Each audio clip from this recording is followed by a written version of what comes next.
Second half തുടങ്ങാൻ പോകുന്നതേ ഉള്ളൂ. സ്കോർ ഇപ്പോൾ 0-0 ആണ്. ടീം പേഴ്സേഴ്സ് ആണ് ഈ പ്രാവശ്യം കിക്ക് ഓഫ് ചെയ്യുന്നത്. ആദ്യം തന്നെ സ്കോർ ചെയ്യാനായിരിക്കും ഈ പ്രാവശ്യം അവരുടെ ശ്രമം. മുമ്പോട്ട് കൊണ്ടുപോകും. ടീം പേഴ്സേഴ്സ് ഈ പ്രാവശ്യം ഒഫൻസീവിലാണുള്ളത്. ടീം ബേ ഫ്രണ്ട് ഇതൊരു പ്രശ്നമായിട്ട് മാറുമോ?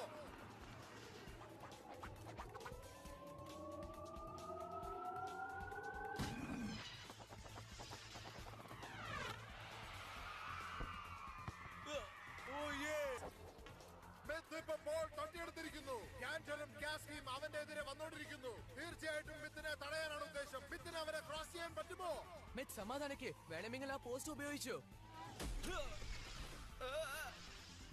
ഈ ആംഗിളിൽ നിന്ന് സ്കോർ ചെയ്യാൻ പറ്റുമോ എന്ന് എനിക്ക് സംശയമാണ്. ബോൾ പോസ്റ്റിൽ അടിച്ച് ബൗൺസായി. മിത്ത് രണ്ട് ഡിഫൻസേഴ്സിനെ ഇടയ്ക്കുള്ള ക്രോസ് ചെയ്യുന്നു. അത് കൊള്ളാമായിരുന്നു. നല്ല ക്രിയേറ്റീവ് മൂവ് ആണ്. ഗോളടിക്ക് Myth. Upper left corner free ആണ്. ഓൾ റൈറ്റ് ന്യൂക്ലിയസ്, അവർക്ക് കാണിച്ചു കൊടുക്ക്. Omni directional tackle activate.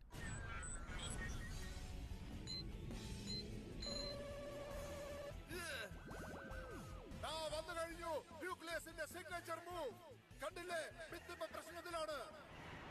ഞാൻ പേടിച്ച പോലെ തന്നെ സംഭവിക്കുന്നു.